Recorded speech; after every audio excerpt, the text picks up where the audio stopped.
Hey everybody, you're listening to What Are You Doing in Denmark, the podcast that helps you make Denmark make sense. I'm your host, Derek Hartman, and I've been living in Denmark since 2017 when I moved to Copenhagen. And one thing I've had trouble making sense of is this low-grade feud between Copenhagen and Jutland, or Jutland. To help make sense of it today, I am joined by a friend of the show and my good personal friend, comedian Conrad Molden. If you've never heard of Conrad, he is a hilarious Englishman who's lived in Jutland for 11 and a half years, and he now calls Copenhagen home. If you need a good laugh or want to learn more about Denmark, look up his comedy special, Danglish, as a good place to start. But for today, welcome to the show, Conrad.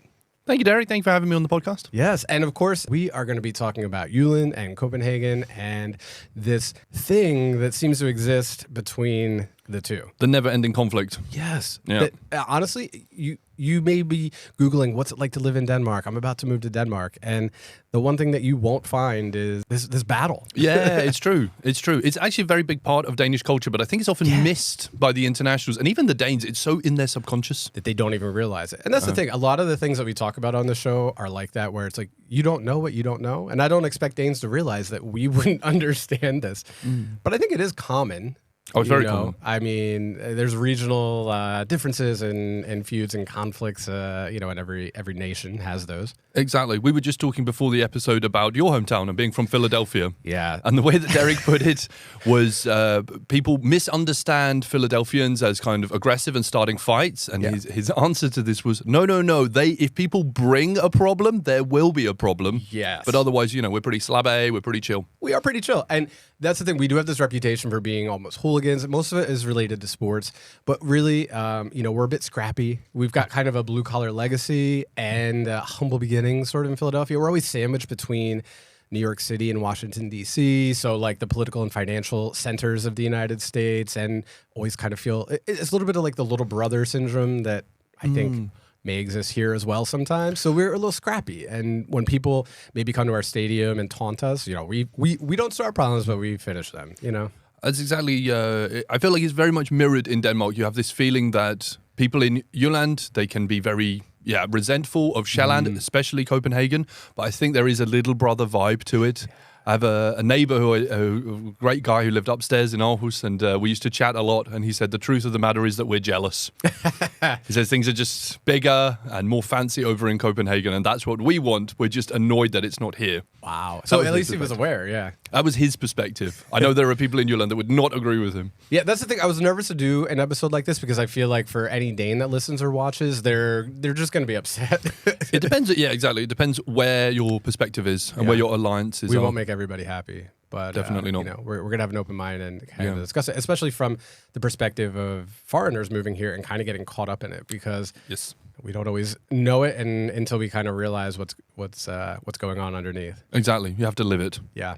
So let's look at a few numbers. So when we look at Copenhagen, 22% of the entire population of Denmark lives in Copenhagen. And that's only the city of Copenhagen, not the island of Jutland, which kind of, I think for anybody else in the country, kind of gets lumped into sort of just the capital region, right? I mean, it's mostly summer houses of Copenhageners, but there is more on this island. Yeah, exactly. A lot of people joke that Jutland is just a suburb of Copenhagen, and people on Jutland interchangeably call Copenhagen and Jutland the same thing. Exactly. It's all one big blob to them. Exactly. It's just not Jutland. Yeah. Yeah, exactly. It's just not Jutland. Yeah. And to pull out a little bit, in Jutland, the island that Copenhagen is found, that's 42.4% of the population lives on Jutland. Okay. Yeah. So nearly half the whole country is on this. Nearly half of the whole country, yeah. Okay. And then 44% of Denmark's population is on Jutland. Wow. Yeah. There's a split for you. That's a split. Wow. So it all, when you look at these numbers, it does sort of make sense that you've got like a decent chunk of the population in these two, centers. One which is more urban, closer to Sweden, considered maybe more international because the biggest airports and sort of the legacy media is all based in Copenhagen. However, Jutland is very populous. Very populous. Yeah. That's what I've always found interesting about Denmark in general. I know it's similar in other Scandinavian countries, particularly Norway. You have a concentrated capital, but then the other cities, it's not huge drop-offs. Yeah. Like in the UK, you have London, and then you have Birmingham, and then you have Manchester, and then you get to start equal. In Denmark, it's like Copenhagen, Aarhus, and then everything is kind of leveling out. Yeah. You could go Kolding and Holstebro and Aalborg, and all of these cities are relatively similar population sizes. Yeah. So people are very much like, camped. I feel like Vikings sitting around fires like, no, we will not leave Jutland. This is us. No, it is, and that's interesting because it really is sort of that vibe of, and I've heard people say too, like, okay, once you move from, one of these smaller cities or even, a more remote, like kind of more rural area of Jutland into Copenhagen, it's basically like, yeah, you're not going to be forgiven for that. Yeah, exactly. We're not going to forget, Exactly. I have a joke in the show where I talk about people being traders. And you have that feeling that people move over, and then when they go back to Jutland to visit family, also to Fyn or wherever they're from, and then people are like, "Oh, I think you're so much better," but now you're over there. Yeah, and glad you mentioned Fyn because we would have maybe completely forgotten, but you figure out of that 86% of Denmark, the bits that are left over would be Fyn, and yeah, and Lolland Falster, they're even more forgotten often. Yeah. Stakkels Falster. Yeah. It's interesting, actually. People often lump Fyn together with Jutland in terms of the rivalry. I've done a lot of shows on Fyn and talked to people there, and they say, actually, we're more like the Switzerland. We're just doing our own thing in the middle. There's the whole Fynafiend saying, which just means like, Fyn is chill. We're in the middle. They're not arguing with anybody about anything. Very basic. I like that as a motto. I mean, if you are a slogan, literally sandwiched in between, right? Like, unless you're taking the Molslinian ferry, you have to go through Fyn. Yeah, they don't want to be annexed by either side, or Russian. They just want to sit in the middle and drink Albani. They have this weird thing called runner. It's 2 slices of bread, and you put a piece of cake in the middle. Oh, I thought it was just cake. Okay. Yeah. No, it's a sandwich. It's very Fynsk. It's a sandwich with a cake inside it. Yeah. Wow. Inside. So they're kind of the cake inside between the two. That's true. Wow, that's beautiful. That is beautiful. Well, let's talk about some stereotypes because, of course, we know that not all stereotypes are true, but they're usually based on a little truth and maybe have some context and some things around them. So one thing that you'll hear a lot about Jutlanders is that they are more down to earth. They're often seen as more practical and straightforward and humble. They're often considered frugal. Again, these are just stereotypes, and that's not necessarily a bad thing, but they're kind of stereotyped as being more financially conservative. However, I've heard from people on Jutland or that come from Jutland that it's because they like to bargain. They kind of enjoy that like farmer's market mentality of like, I can barter this or I can trade you this for that. And they sort of like that kind of old school way of commerce. Yeah, that's quite nice. Yeah, like more kind of hygge, old school, farmer-led.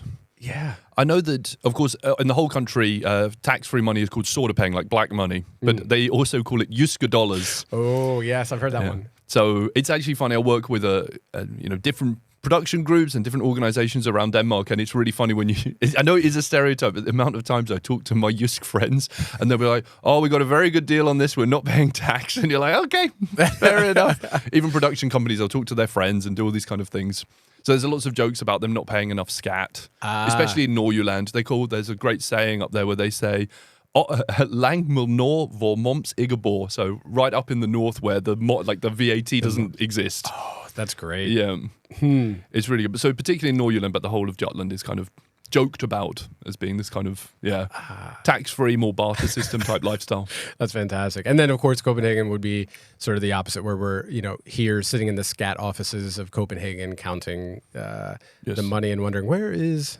There hasn't been a lot from Nordjylland. Yeah, where's all the money from Holstebro? Where's that gone today? Yes, and it's those used dollars that don't make their way here.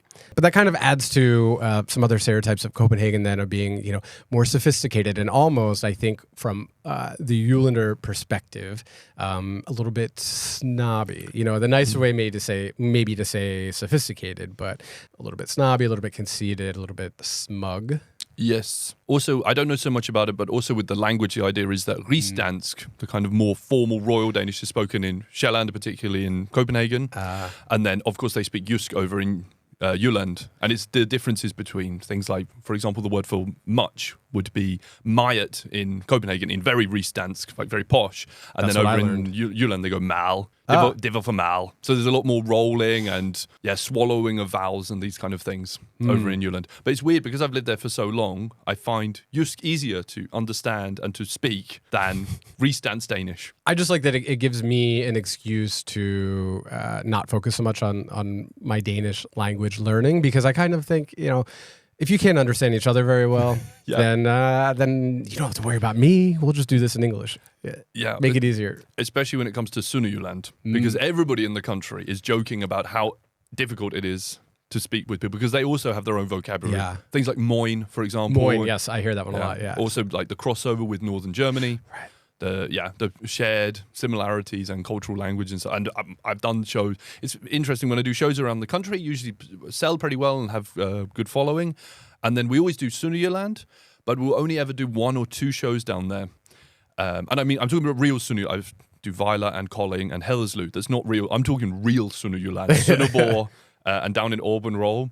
And it's so crazy to talk to people after shows. I mean, the accent is so thick. And you get through it? I can't understand it. I did an interview with a thing called Radio Globus. It's like the biggest radio station down there. And they did some sayings or words that they use in Sunnajysk. Really? Absolutely no idea what people were saying. But they're very proud down there. It's very different. That's what I like about Denmark. It's a small country, but you have like very strong regional identities. Yeah, that's a good point. So, I mean, even in, of course, we're talking about this collective rivalry of Jutland and Sjælland, and but really, there are so many sort of differences just in Jutland, even just on Sjælland. Yeah. And people are very proud of where they come from, which I think is, as much as we're having a little lighthearted fun with talking about some of these stereotypes and, the impact it may have on foreigners living here, it really is rooted in sort of this pride. And that's a nice thing. I love, I've said this many times, but, I love living in places that have this kind of regional pride of where they come from. And that's, as we joked at the top, like in Philadelphia, we're very scrappy. We're very proud of where we come from, our history. We often feel like our food culture and things like that maybe overshine by, posh New York and, the political Washington. But we really are proud of our city. And I get that when I think about the way that Denmark is. It really resonates with me that they've got a real identity, not just as a nation, but of these smaller regional pockets of culture too. It's funny because I also feel that when you go to Copenhagen, you will meet a lot of people from around the country. Yes. Especially Jutland. There's a joke that everybody in Copenhagen is born in Jutland. As if you go to Aarhus, people, I mean, it's very, honestly, in the 11 years I lived there, I can count on maybe 2 hands the amount of people from Sjælland that I ever met. Oh, It's very, very rare. There was one student at the university who I had met who had moved from Copenhagen to study over there. So it's a very, very rare phenomenon. So it's kind of interesting over in Copenhagen. But then I was doing a show at the Tivoli Hotel for a company, and I did some jokes about Jutland and Sjælland. And after the show, I said, I hope I didn't offend anybody. It's just fun and lighthearted. And the guy was like, no, us Copenhagener, we can take it. And I was like, oh, you're from Copenhagen area? And he was like, no, I'm from Jutland. And he's like, he had forgotten. And then, I'm not joking, he then looked at his colleague and she kind of paused and he was like, where are you from? And she was like, I'm from Fyn. And then the other guy was like, I'm from Nordjylland. I was like, wait a minute. It's like the United Nations of Denmark. Yeah. Like 3 people from the UN of Denmark standing around. You can't even remember your true identities. Don't even know where you're from. But yeah, I mean, it's just crazy. It's like if 40 years has passed in Copenhagen, apparently you're not Sønderjysk anymore. You cross Storebæltsbroen and you have this new identity. Yeah, just for time served, you become honorary. Yeah, Copenhagen, or it just like slowly diminishes away from you. Yeah. But of course, we talked about too that in Jutland it's a bit more rural.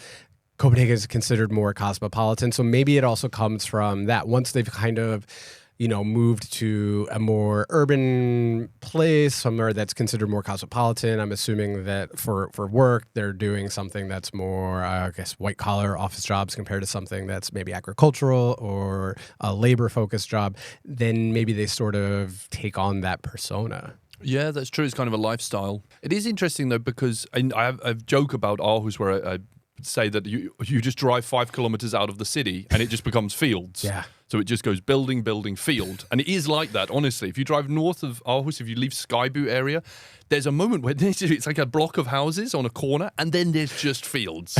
It's like a video game that stopped loading, Oh, right. And it really feels like that. And I used to have a lot of jokes around that. But then recently I was doing a show in Nordsjælland in a place called Helsinge, not Helsinger.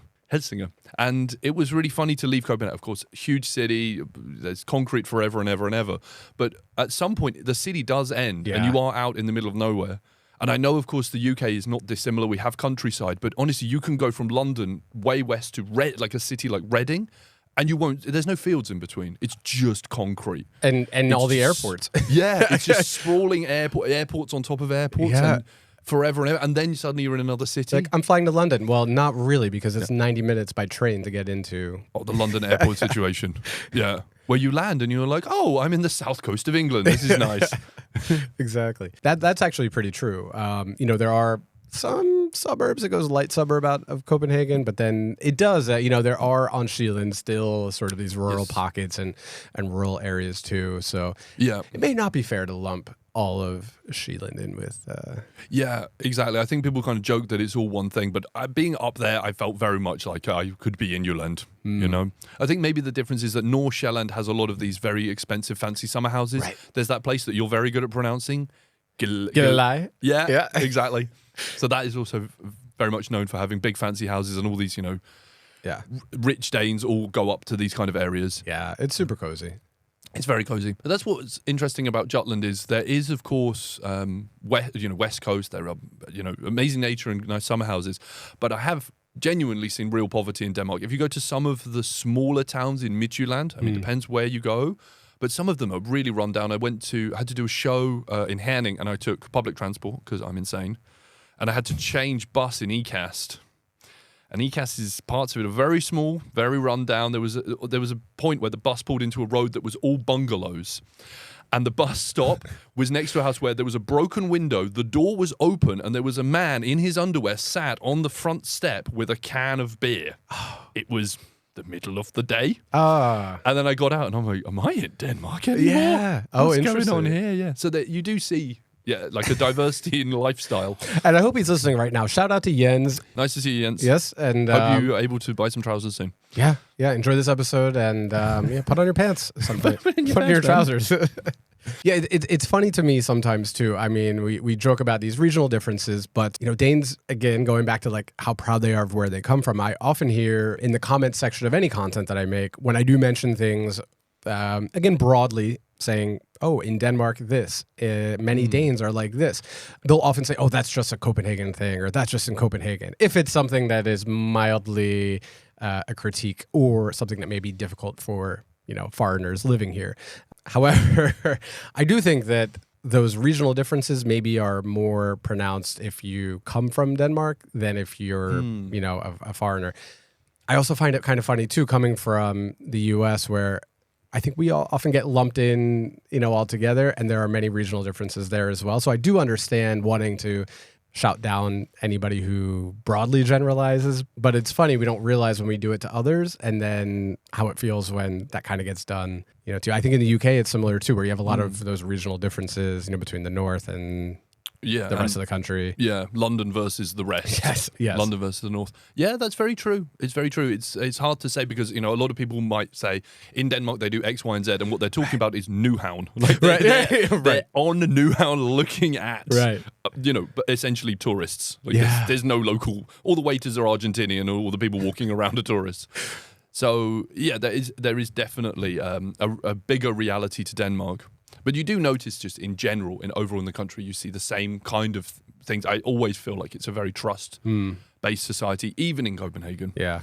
I feel like you could be in a cafe, you can leave your computer, all of that kind of stuff. So, and that's obviously even more prevalent in other parts of...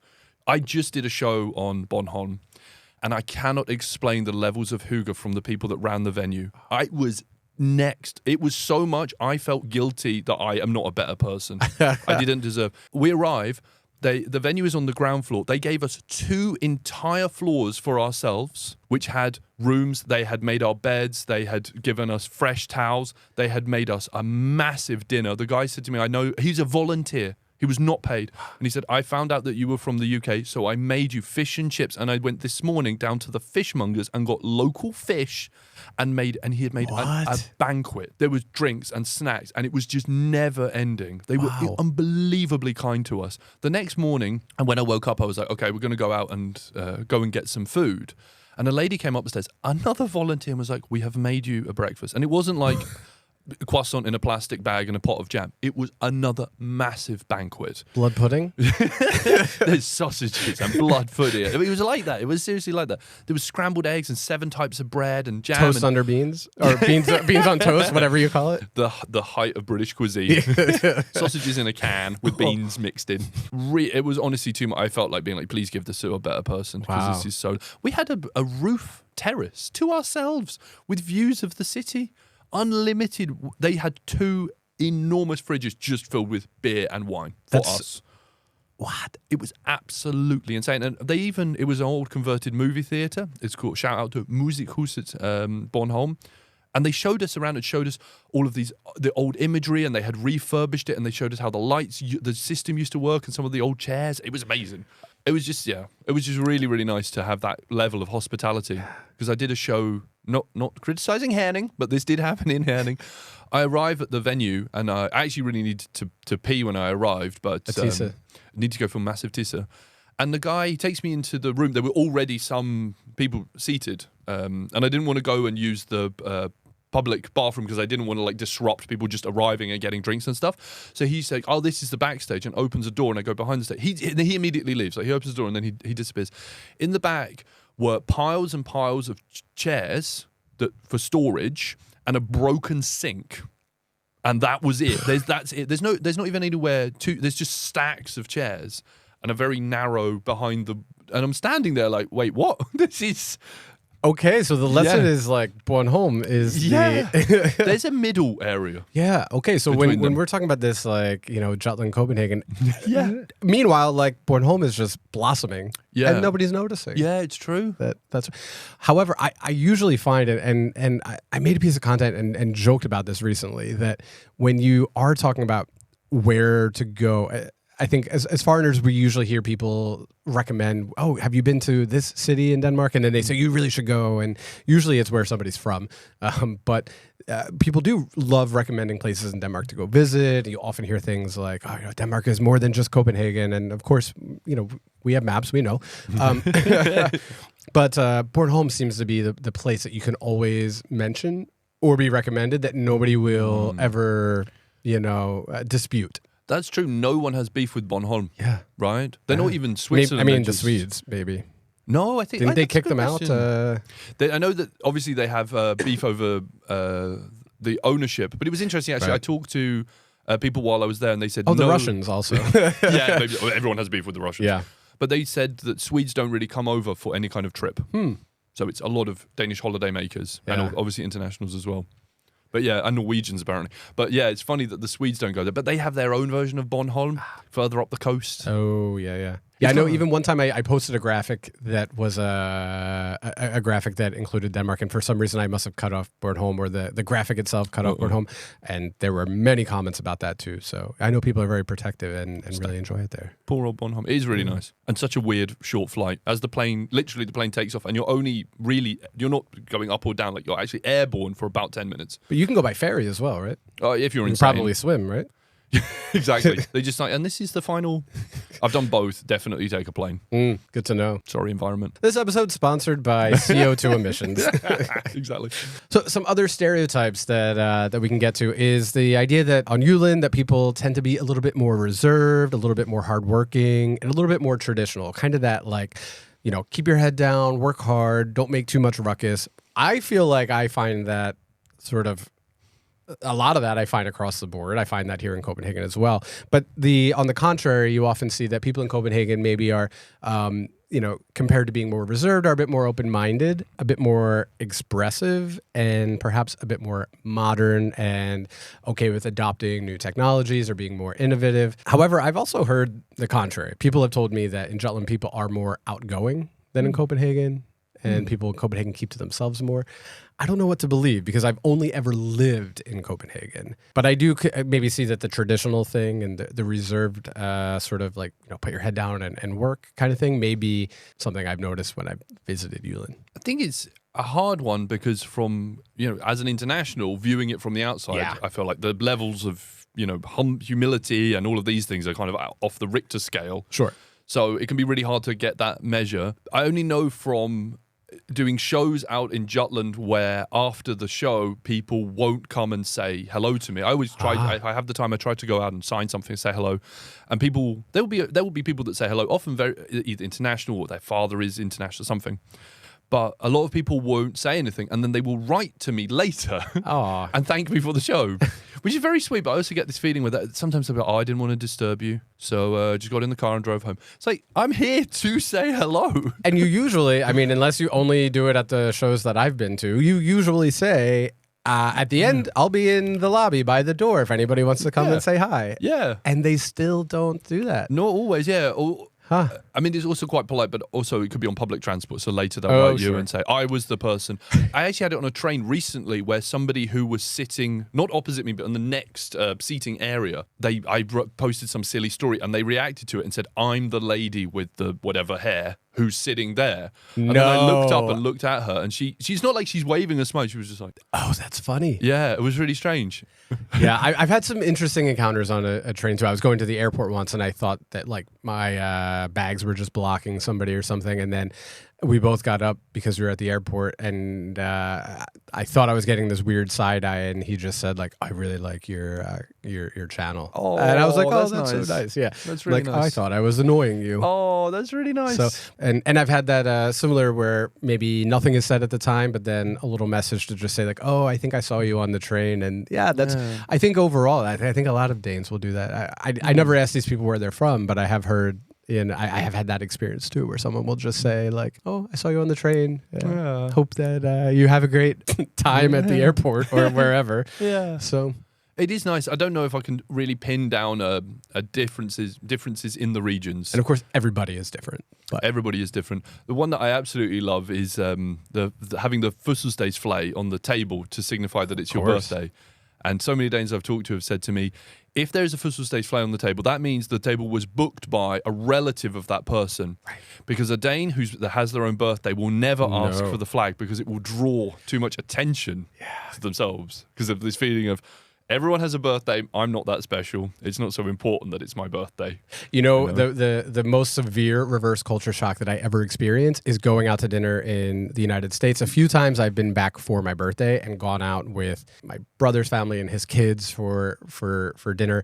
And the way that the entire wait staff will come to the table and sing a happy birthday song and like encourage the entire restaurant like is staring at you. Yes. Oh man, like that that would have been a little bit mildly uncomfortable before I moved to Denmark, but with 7 years of sort of having I think by now my personality is maybe 1/3 Danish and 2/3 American. It just like that short circuits me. You're just introvert. People are looking at me.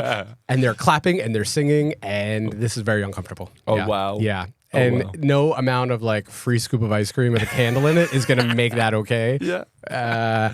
But it wouldn't have bothered me too much before. But yeah, I think we're all, there's a little bit of just that reservedness in general. You become true Jandelong. Yeah, I have. I don't, even on my birthday. It's funny because as a British person, I know that the British can be also, maybe not as Scandinavian reserved, but they can also be very like tip top, chin up, keep calm, carry on type stuff. I was on a holiday in Turkey in a kind of resorty type town. And I can't remember exactly what it was, but there was a dish on the menu. And for some reason, if somebody ordered it, all of the wait staff would climb up on tables and start dancing to Ricky Martin's She Bangs. What? She bangs, she bangs, she looks like a lady. Right. It was so uncomfortable because I'm just ginger and sunburnt with my family, right? Like eating a spaghetti bolognese because British people. And then got ordered and they got on the tables. None of the British people I don't know if they enjoy it. They're just not reacting. So they're all sitting there awkwardly, right? They're all sitting like this. And everybody is on the tables is dancing, and on their faces you can see they don't want to do this. The manager has told them to do this. And there's this weird, it's like, when two cats get really close to each other and they're just like, it was so intense. Everybody's tense and uncomfortable. Everybody was tense. What dish do you have to order to have that? Exactly. I think it was one of those silly novelty menus where something on the menu is named. Will just trigger this calamity. And it did happen more than once, and we did not go back to that restaurant. I don't blame you. Yeah, you're like, well, after that's over, I don't care how like, good the spaghetti bolognese is. That's way too much. And way too much. traditional Turkish dancing with the swirling and all that. Yeah, that would exactly. be cool, Have a whirling dervish? No, it wasn't. It was just like glittery Ricky skirts. Martin? Ricky Martin. yeah, no thanks. Yeah. But the traditional aspect, speaking of traditional Turkish dancing and sort of like Danish traditions, in your experience, would you find that things are a little bit more traditional in Jutland? Of course, I think it goes without saying that a lot of the international population and immigrant population, second and third generation families that have moved to Denmark, as well as fresh from the airport ones like me, are going to be more concentrated in Copenhagen, and then maybe pockets in Jutland around, say, Lego and Billund. But typically it's going to be on Sjælland that you'll find a lot of the international folks. Do you think that plays a part in that idea that stereotypically Jutlanders are more traditional? It's a good question. I have a feeling that probably around the big holidays, there is an exodus from Copenhagen of all back to everybody just goes back to their Jutland homes. Yeah. Because I feel like since I've been here, the very few people that I can count on that I can say are Copenhagener. Do you know what I mean? Right. They will be from at least the peripheral edges, if not from a totally other part of the country. So it's a good question. I haven't actually spent Christmas here yet. Yeah, I haven't either. So it would be interesting to see. I've done Christmas in Jutland at different family homes, and like the singing around. I had a friend, and we went to her. It was a very, very long, many days around their Christmas, and it was on the island of Nykøbing Mors. Oh, which is famously where Jandelon comes from. Yes. It was the imagined island where it came from, and it was very. Her grandparents were so religious that they would stand up in front of it before any meal and read huge passages from the Bible, not one or two like sentences, like entire chapters of the Bible. What? Yeah, and then you would eat, and then there was a lot of dancing around the tree and prayer, but they were obviously incredibly religious. Sure. But on every single surface, there was some kind of Jesus paraphernalia. Oh, wow. Everywhere, on tablecloths, on the walls, everywhere, in every corner. So that was really rural. And I remember leaving their house, and there was no other houses around, and catching the long-distance bus, I think, to go back to Aarhus. And you would just drive, and there's nothing. Wow. For 30 minutes, you won't see a building So around. you may be a little more traditional because there's really nothing else to do. Yeah, exactly. There's nothing else out there. I love looking at history to sort of explain culture, and I feel that in Jutland especially, you have a lot of instances where different parts, especially in southern Jutland, has been occupied or repressed culturally. And I think that's where, you may find people that once it's back, even if it's for a few generations ago, that maybe something like the flag was repressed or Danish culture was repressed, people will be a little bit more intense about it because those scars last for generations, where families may be a little bit extra proud or a little bit extra intense with some of the traditions. So I wonder if maybe that's part of it. Yeah, that's very true. You don't know what you have until it's gone. Yeah. Type thing, right? Yeah. You're only going to kind of live it and protect it if you knew that it could be taken away from you. Absolutely. One tradition I think is really interesting that's Jysk that has been taken over. The idea of it is that it's Danish, is throwing cinnamon. Is it 21 if you're not married at 21? Is it 25? I think it's 25. 25. There's also one with black pepper that nobody does. That's at 30. Oh, at 30. Right? Okay, Yeah. sorry, 25. So if you're unmarried at 25, they throw cinnamon at you. Yeah. And what's really interesting is it's totally a Jutland thing. But it's done here now. Is it also done on Jutland? Yeah, I mean, I've seen people doing it, and I've also seen the residue of people doing it, where like there will be a certain lamp pole in Vesterbro that has like brown residue and from two cinnamon. footprints. Yes, exactly. There'll always be like 2 footprint marks and then just a semicircle of. It's hard to wash away too. Yeah. I actually was it's kind of awful, but was doing some work over in Bangladesh, and everybody was Danish, and it was a guy's birthday, so they had to do the cinnamon thing.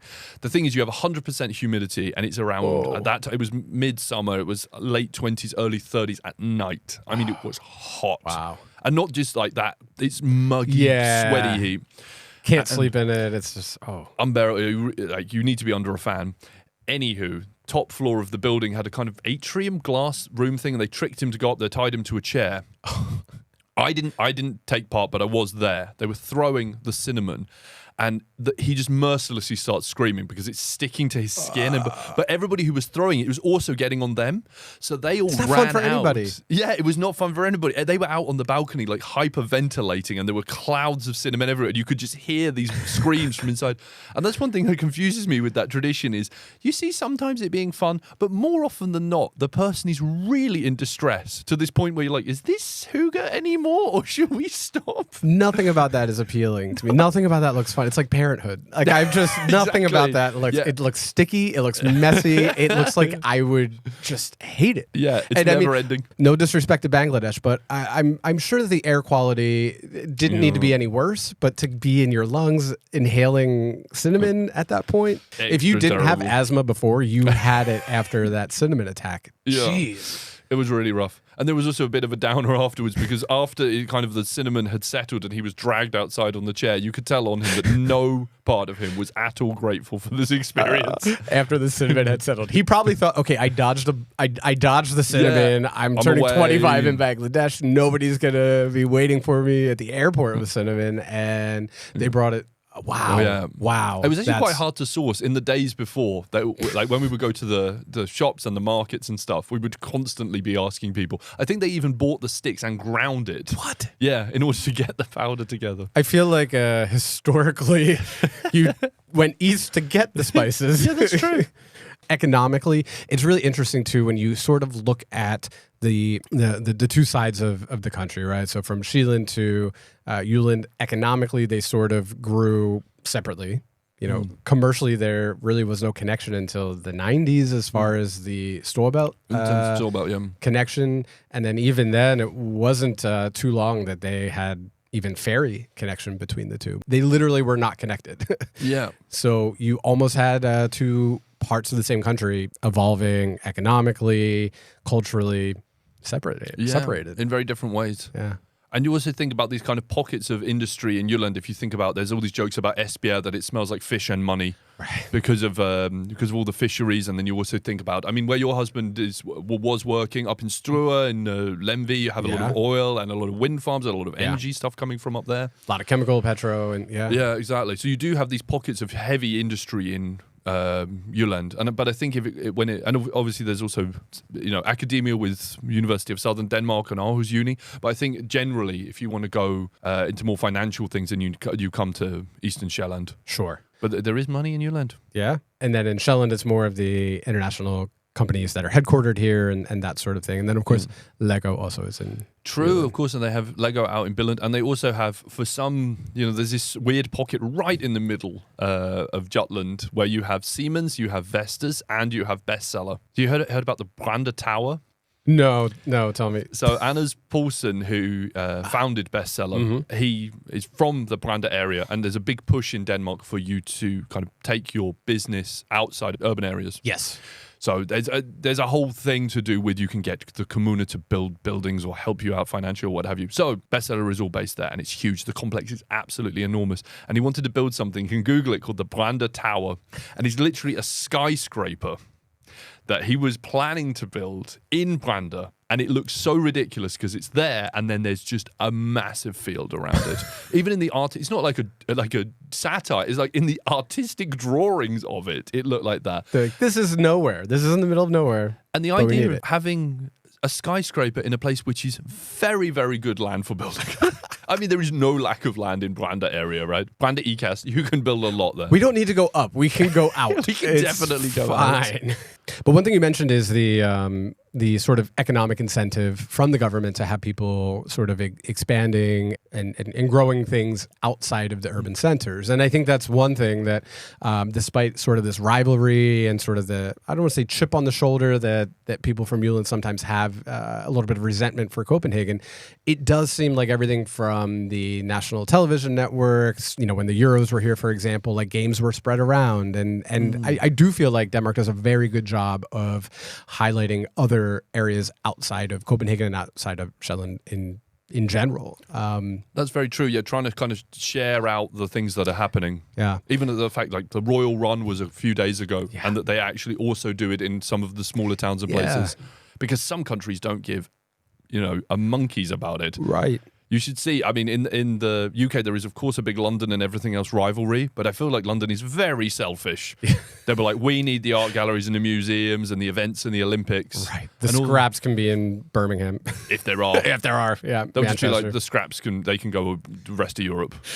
It's so selfish. These places up north who were like, please, right. Can we have something? Can we have anything? No. Yeah. There are many things politically that I think Denmark does very well, and that I think would solve, maybe not solve problems that exist in the U.S., but would help parts of the United States where we also have this resentment of the coastal elites. You know, I think you can find in the U.S. that, you know, maybe the way people feel about London or the way people feel about Jutland is very much how people feel about like the Northeast or the West Coast. That they're out of touch with real America, and I hear people from Denmark sort of mirror that idea, like, oh, Copenhagen's not real Denmark. And that worries me because I see this polarization that has occurred in the US, and I don't want that to come here. And I think that it does when you have politicians and other people sort of reinforce that's not real Denmark. And it really is troubling to me. It gives me a little bit of pause, and I hope other people, you know, when they start to see it go from this lighthearted fun, we're all in on the joke rivalry to a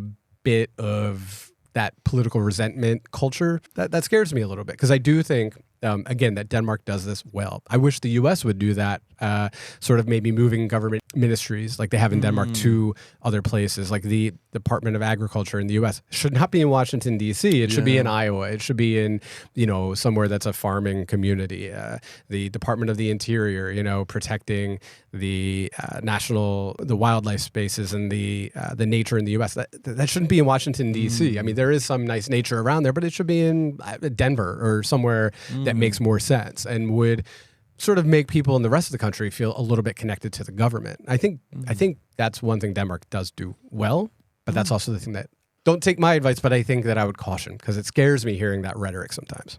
I completely agree. I think that, there is a lightheartedness to it, but of course it can become very real. There was a Haitian comedian, very funny guy who I saw here in Copenhagen, and he said, I've been told about Jutland and Sjælland, and he looked at the audience and said, to me it sounds worse than Biggie and Tupac. Yes!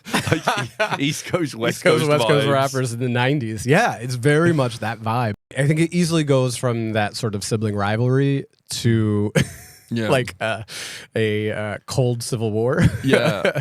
And I think as internationals sometimes get caught off guard by that, you know. Yeah, very much. I don't think that internationals can fully comprehend what is going on. I remember arriving in Aarhus, and the amount of people you ask you, oh, have you been to Denmark before? And they'll be like, yeah, I've been to Copenhagen, and all the people in all the Aarhusianer are like, oh, the things they were almost too polite. You could just see on their faces that they were like scrunched up and tense about the whole thing, you know? It was funny though. I had a good friend in the city early on, and she said to me that you got to remember that Aarhus for the jyder is huge. It's huge. Right? It's Las Vegas. It's like, you got to understand that all the students here, they all come from these tiny. They're from Vejen and you know, the middle of absolutely nowhere, and Skive. Like, they're from these tiny little places, and Aarhus is like this megatropolis to them.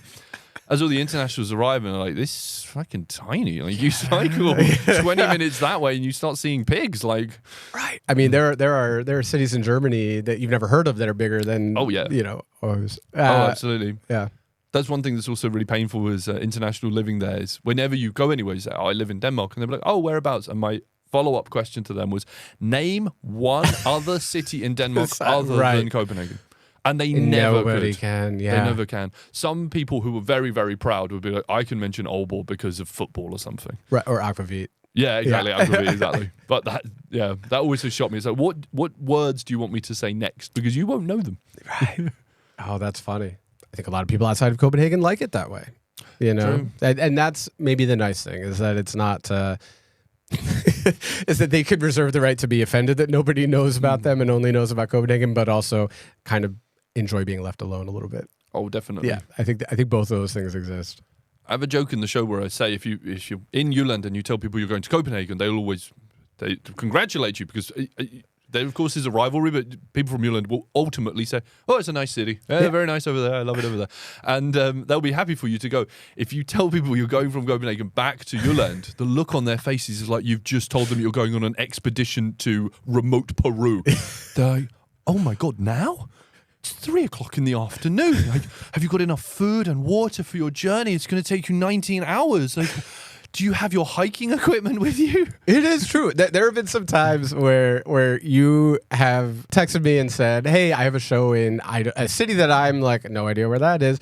Do you want to come?" And then I look where it is and I say, "Nope," because I don't have half a day of travel time. If the line goes, if Google Maps tells you to cross Storbelts, bro, no, that's the other end of the world. No, let me know when you're in Valbu. Yeah, exactly. We've also mentioned kind of the way that these two areas of Denmark were virtually disconnected from one another for a long time. And you wrote about this for the Copenhagen Post a bit about kind of the impact that Storebælt had in bringing the country together. And it's shocking to me how long not only the bridge itself is, but how long the bridge didn't exist. I mean, I kind of would just assume that this country that has found a way to keep the country together, even though there's a lot of islands and it's spread apart geographically for the size of the territory, that it's only recently that the Storebælt has had that impact. Tell us a little bit about that. The first time I actually started thinking about this was when I first arrived in Denmark and everything was not so digital and you had the paper money. Yeah. And I love you, Denmark, but I think you've done an amazing job of creating the most boring-looking money possible, right? I think the euro looks boring. That's one thing that upsets me about the euro is it's just so much culture that they could go for, and the money is that why you voted for Brexit? Yeah, exactly. Keep the pound, the exciting pound. It just upsets me that euro is so boring, considering how exciting it. I get it; they want to please everybody. Yeah. Somehow the Danish krone, apart from the coins, which have the little hearts, they're very cute. Apart from the coins, is so unbelievably boring. And one thing I would notice on them is often bridges, especially on the 1,000, and also on the 100. It's got the Gamla Lillebælt. And I would look at that and I would think it's such a boring choice of thing. But now when you think about it, or when I thought about it, I realized, well, bridges are actually, it's silly to talk about it in 2024, but as a piece of infrastructure, it's incredibly useful. Yeah. I know it sounds, we just take them for granted. They're right? important. Yeah. They're really important. And before you have one and after, it's like a massive difference. And then I was talking to a friend. We were driving across Storbæltsbroen, older guy, really sweet comedian. And he was telling me, man, you got to understand, like, until 98, we didn't have a bridge. 1998. 1998, yeah. Okay, so Storebælt is Gen Z. Storebælt is Gen Z. What? It's nuts. He said before that and up until 1883, they would have a ferry, and he said the ferry would dock, all the people would get off, and he said you even were given a ticket like you were at a deli that had a literal timestamp on it where your car went on.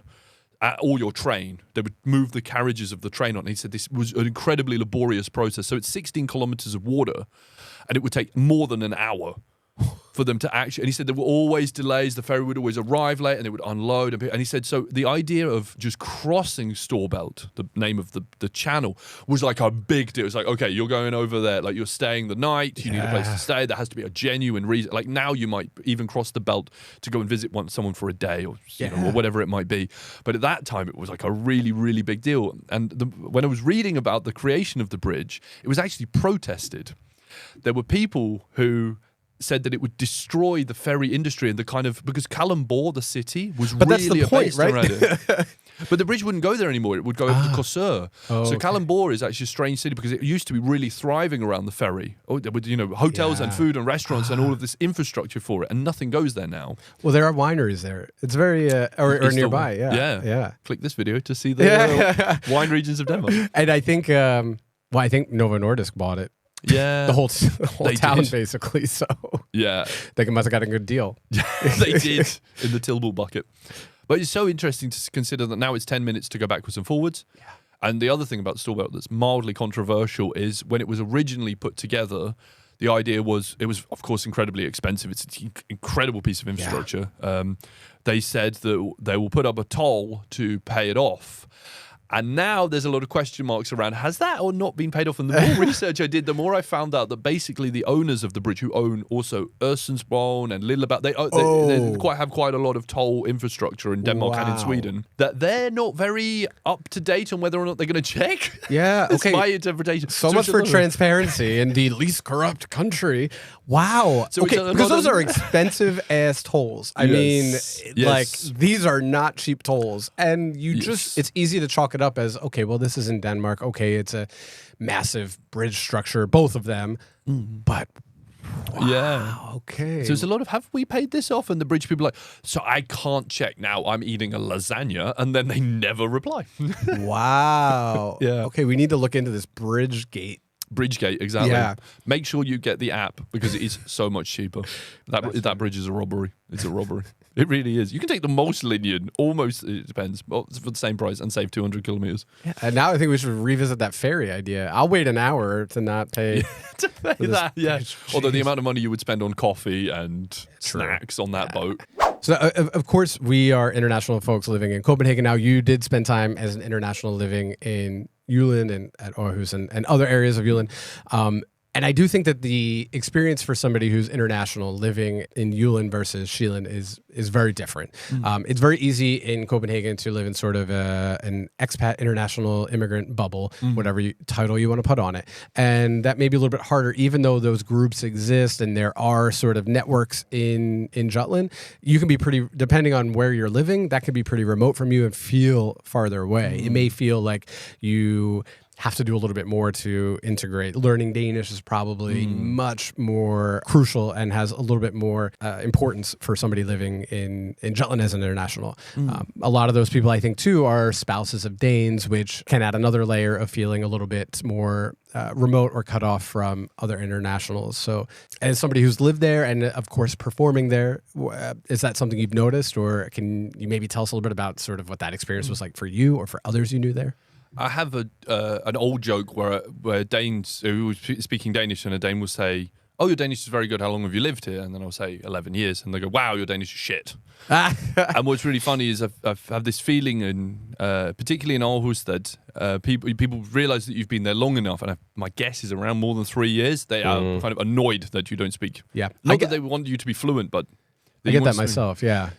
Although maybe it is also here, but perhaps not as strong. But I have this feeling where I meet internationals in Copenhagen who some British go, "Oh, yeah, I lived here 30 years, ain't learned a fucking language." Yeah, like these kind it's of a people point of exist. pride.